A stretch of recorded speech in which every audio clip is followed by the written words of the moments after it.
Alô? Tá. Boa noite, Luiz.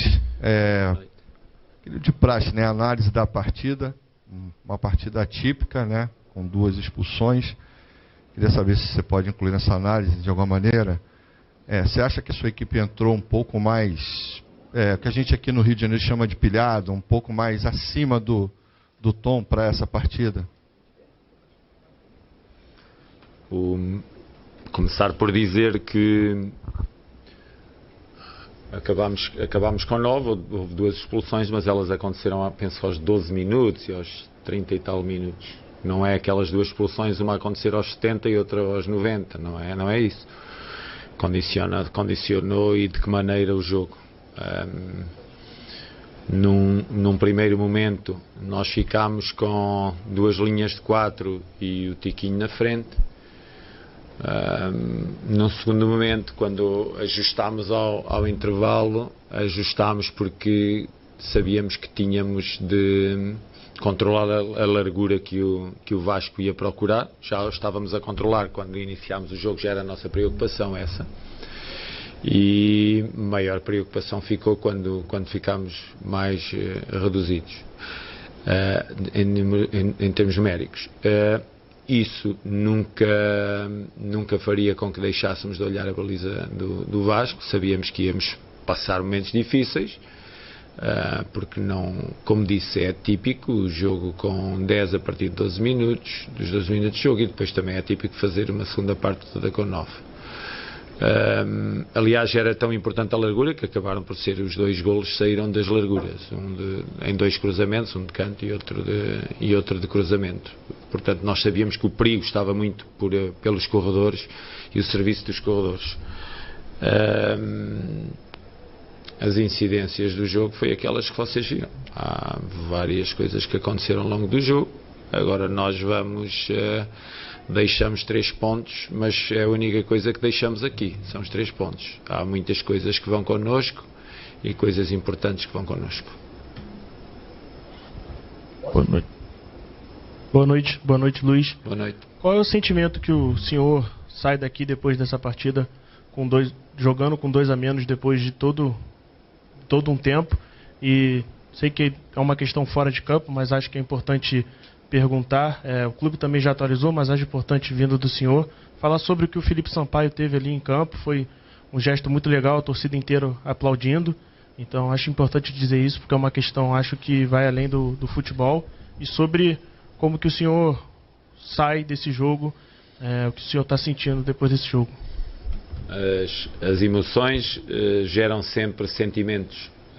Por isso é que o futebol é tão apaixonante, porque se vivem muitas emoções dentro dele e depois nós manifestamos ou não os sentimentos que temos dentro de nós. É um sentimento de desilusão por não atingir o objetivo principal do jogo, que era ganhar. Esse foi sempre o nosso objetivo, a partir do momento que o lançámos.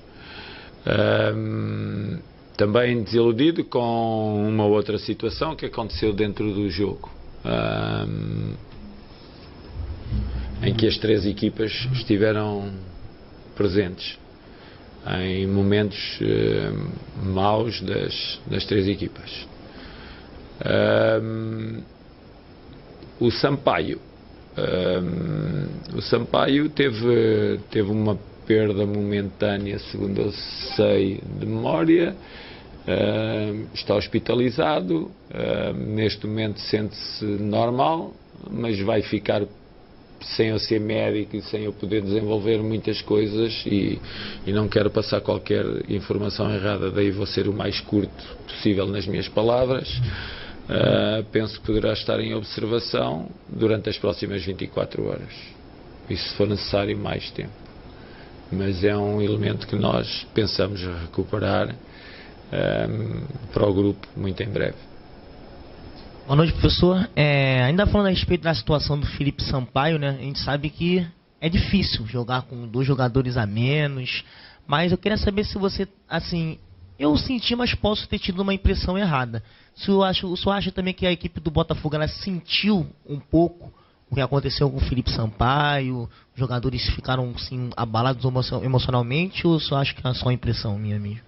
Não, eu acho que as equipas estão prontas para seguir em frente em campos, como eu chamo, entre aspas, de batalha. Nós fomos perdendo unidades ao longo da batalha, mas a equipa demonstrou sempre caráter de trabalhar muito ao longo do jogo. Nós queríamos muito atingir o objetivo que nos trouxe aqui. E mesmo com 10 e mesmo com 9, nós, apesar de termos abdicado de alguns jogadores para proteger, como não podia deixar de ser a nossa baliza, porque a partir do momento que ficamos com menos 1 e depois com menos 2, é muito difícil defender a baliza, temos que a defender da melhor forma possível e atacar a outra da melhor forma possível. A nossa estratégia foi clara e isso ficou bem, percebeu-se bem ao longo do jogo, mesmo quando nós ficámos com 5+3, que era sair pelos corredores laterais, por um lado com o Hugo e com o Gabriel e pelo outro lado com o Daniel e com o Vítor. Acho que ficou bem evidente, saltando depois pelo meio de Tché também no apoio à frente e a linha garantindo os equilíbrios que tinha a dar. Isso, apesar de nós querermos chegar, como ele disse, à baliza do Vasco, nós queríamos muito, pelo menos ter a nossa baliza a zeros para podermos levar pontos e levar a vitória, se possível. Não foi conseguido. Objetivo não atingido. Boa noite, Luiz. Vitor Rockenbach, Sintonia Esportiva. Apesar de ter jogado maior parte do tempo com 2 a menos, principalmente para mim, eu vi um Botafogo muito aguerrido dentro do jogo, lutando muito e com uma postura defensiva muito interessante, muito fechada, impedindo que o Vasco, principalmente, infiltrasse as áreas. Tanto que, na minha opinião, as principais jogadas do Vasco foram de arremate fora da área. E o Vasco chega aos 2 gols em bolas alçadas na área. Então, você leva como um ponto positivo para na partida de hoje, apesar do resultado, essa postura defensiva do Botafogo, essa forma de se jogar mais fechada, com uma postura com 2 jogadores contra, essa postura de jogar mais defensivo, de conseguir, nesse tipo de jogo, se segurar de um adversário nessa pressão forte. Você acha que você leva isso como um ponto positivo na partida de hoje?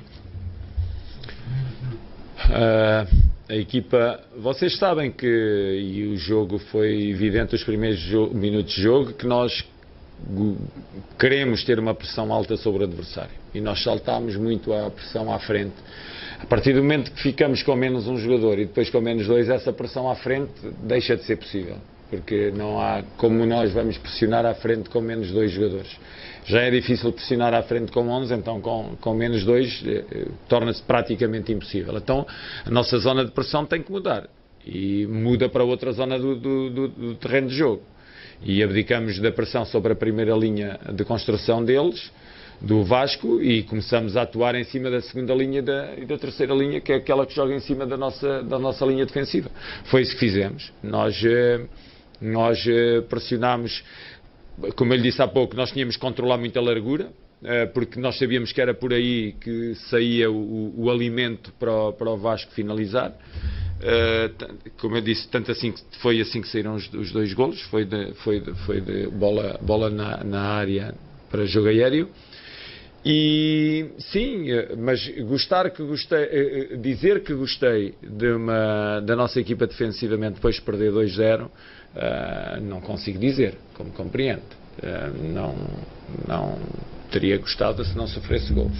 Ao sofrer golos não posso ter gostado daquilo que nós desempenhámos defensivamente. Agora, que demos tudo de nós e que o futebol com menos 2 fica muito difícil. Sim, fica muito difícil. Há muitos poucos jogos no mundo em que as equipas têm sucesso de 9 contra 11. Podemos ir à procura. Durante tanto tempo de jogo é muito, muito difícil. Daí eu ter dito aos meus jogadores que há coisas que ficam aqui e os 3 pontos ficam cá, mas levamos uma equipa. Vamos continuar caminho, vamos continuar naquilo que é a nossa perseguição ao objetivo do estadual, que é estar nas meias finais e chegar à final e ganhar a final.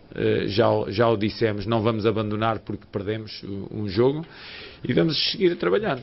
Vamos seguir trabalhando com muita dedicação, muito empenho, que é aquilo que nós colocámos em campo. Colocámos muito, muito, muito empenho, como diz, foi sempre uma equipa muito, muito intensa, mas pronto.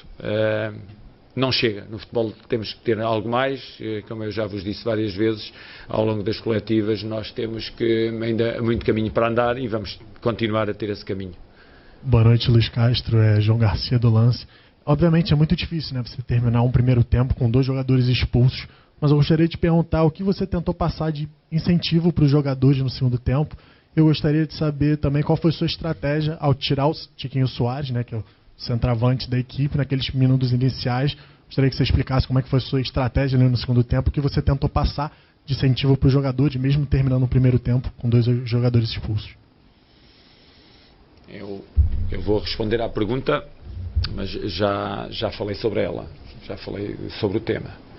A segunda parte nós tivemos, para já, sabíamos que a partir do momento que o Vasco estava com 11 jogadores e nós com 9, sabíamos que o Barbieri iria colocar em cima da nossa linha defensiva mais jogadores. E também sabíamos que ia procurar a largura do campo para depois servir para cima desses jogadores. Portanto, primeiro, tínhamos que defender o corredor central, que é o corredor de baliza. Aí não havia dúvida que a partir do momento que ele colocava 2 ou 3 homens no corredor central em cima da nossa linha, nós tínhamos que aumentar o número de jogadores. Senão, ficavam 3 do Vasco contra 2 nossos. Aí tínhamos que entrar com mais um central. E aí colocámos o Danilo, juntamente com o Carli e juntamente com o Cuesta. Resolvido esse problema. Depois tínhamos que resolver outro problema. Qual era o outro problema? Era, sabíamos que o corredor central estava controlado assim e colocaríamos uma linha de 3 à frente desta linha de 5. E isso tinham que ser homens que pudessem também sair para a frente e não só estivessem no momento defensivo. E aí colocámos o Vitor Sá, o Tcheche e o Gabriel. Tínhamos de tapar o corredor lateral, com 2 laterais. Tínhamos o Danilo e tínhamos o Hugo. Ok, o corredor lateral estava controlado com Hugo e o Gabriel de um lado e o Vitor Sá e o Daniel Borges do outro lado. Tínhamos que chegar à frente, não podíamos só passar o jogo a defender. Tínhamos que chegar à frente. Sabíamos que ia ser difícil, porque cada jogada ofensiva do Vasco empurrava as nossas linhas o mais baixas possível. Para sair só podíamos, pelo corredor central com referência não podíamos. Porque nós, ok, eu deixo o Tiquinho, mas deixo lá o Tiquinho e quê? Jogo com 2 médios. E como é que eu faço a cobertura aos corredores laterais? É impossível fazer a cobertura ao corredor lateral. Posso puxar o Tiquinho para uma linha 3, mas o Tiquinho tem razão de existir na posição 9. Não é nem no corredor, nem é médio, tem razão de existir na 9. Se, colocando a linha de 5 mais 3, só podíamos sair de uma forma, pelos corredores laterais, para ataque. E depois soltar um homem no meio. Foi aquilo que fizemos. E foi assim que chegámos algumas vezes bola parada e foi assim que chegámos algumas vezes na tentativa de remates fora da área. Chegou? Não chegou. Estamos satisfeitos? Não estamos satisfeitos. Fizemos o que pudemos. Talvez tivéssemos feito o que pudemos. Talvez fosse possível fazer um pouco mais. Talvez não devêssemos ter feito isto ou feito aquilo. Mas isso é o mundo do talvez, é o mundo do futebol, é o mundo apaixonante de vocês que vão escrever, uns vão dizer que foi bem, outros vão dizer que foi mal, ou agora pode-se pegar por onde quiser, porque um jogo de futebol é mesmo isso. A paixão nossa pelo futebol é essa, mas tivemos que decidir ali no intervalo exatamente o que é que podíamos levar, porque tínhamos acabado de ficar com 9 jogadores à beira do intervalo. E então tínhamos que reagir aos 9 jogadores em campo, que não é fácil. Boa noite, Luiz Castro. Eu queria perguntar sobre o Joel Carli, que fez a sua estreia na temporada hoje em um momento totalmente atípico, entrou no lugar do Sampaio, que já tinha entrado no lugar do Adrielson, e entrou nesse momento também muito complicado, chegou a pegar um pouquinho de 1 a menos, ficou com 2 a menos depois.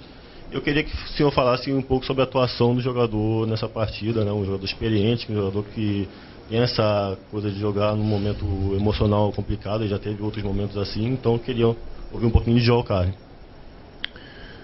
Falar no jogo de hoje e destacar alguém no jogo de hoje, acho que é uma injustiça da minha parte para com todos os outros. Eles foram tão dedicados ao jogo, eles entregaram-se tanto ao jogo, que eu estar a dizer aqui o que quer que seja de forma mais particular não será honesto e justo para o grupo. Mas o que eu posso dizer sobre isso é que o Carli faz parte do grupo, entregou-se por completo ao jogo como todos os seus colegas, fez o que devia fazer, lutar até ao limite das suas energias, foi o que ele fez, ele e todos os seus colegas. Infelizmente não saímos 11 jogadores juntos aos 90 e tal minutos de jogo, só saímos 9, porque perdemos 2 ao longo do jogo. Portanto, ele fez parte desse grupo que travou uma batalha digna, uma batalha honesta até ao último segundo do jogo. Luís, como eu disse anteriormente na primeira pergunta, foi um jogo tenso, atípico, com essa questão triste envolvendo o Felipe. Mas ao longo do jogo a gente viu você também ali numa discussão, que eu acho que faz parte também do jogo com o técnico do Vasco, com o Barbieri, mas ao final vocês também deram um abraço e foram conversar e falar alguma coisa. Eu queria que você pudesse falar dessa questão. Enquanto a bola está rolando, vale esse confronto, esse enfrentamento, eu diria ali, né, verbal, mas que depois também tem um encontro ali para um parabenizar o outro. Eu queria que você pudesse falar um pouco sobre isso. Sim, ao longo do jogo, com o máximo de respeito por todos, podemos ter discussões. Mas essas discussões, uma discussão não é sinal de desrespeito. Discussão é uma discussão. Não estamos de acordo com determinadas coisas, como não estive de acordo com o árbitro e fundamentalmente com o árbitro auxiliar do lado contrário à minha área técnica, e confirmei no fim, não há falta nenhuma do Vítor Sá no lance que dá o primeiro golo do Vasco. Não foi por isso que o Botafogo perdeu. O Botafogo perdeu porque o Vasco teve o domínio do jogo por várias circunstâncias.